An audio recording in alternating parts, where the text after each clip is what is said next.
बिस्मिल्लाहिर्रहमानिर्रहीम अस्सलामुअलैकुम। अपनी घर का डॉक्टर में खुश आमदीद कहता हूँ। आज की हमारी इस वीडियो का मौजू है रमज़ान मुबारक और डायबिटीज़ यानी ज़ियादतीस के मरीज़ों के लिए रमज़ान मुबारक में कौन सी चीज़ें इस्तेमाल करनी चाहिए और कौन सी एहतियातें करनी चाहिए। तो हमारा आज का मौजू है कि इफ्तार के बाद किस किस्म की खुराक नहीं खानी चाहिए और किस किस्म के मशरूबात का इस्तेमाल कम और ज़्यादा करना चाहिए। तो चलिए नाज़रीन, चलते हैं इस उन्वानात की तफसील की जानिब। जी नाज़रीन, सबसे पहले हम बात करेंगे इफ्तार के बाद किस किस्म की खुराक नहीं खानी चाहिए।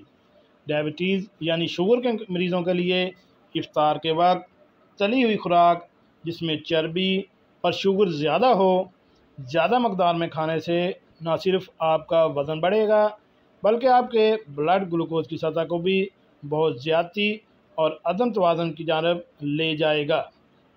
इसलिए इफ्तार के वक्त तली हुई और चर्बी वाली ग़िज़ा से परहेज़ करना चाहिए। इसके बाद हम बात करेंगे कि इफ्तार के वक्त किस्म किस्म के मशरूबात पीने चाहिए।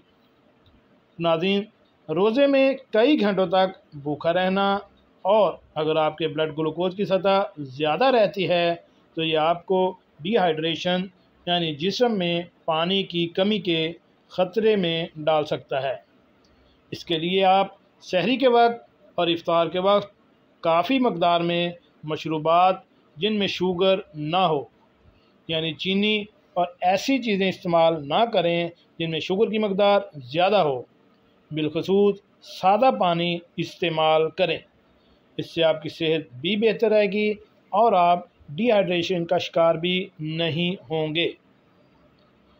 नाज़रीन, ये चंद एहतियातें अगर आप रोज़ों का एहतमाम कर रहे हैं यानी रोज़े रख रहे हैं तो आप इन हदायत पर अमल करेंगे तो इंशाअल्लाह आप रमज़ान और मुबारक के सारे रोज़े रख सकेंगे और आपकी सेहत भी बेहतर रहेगी।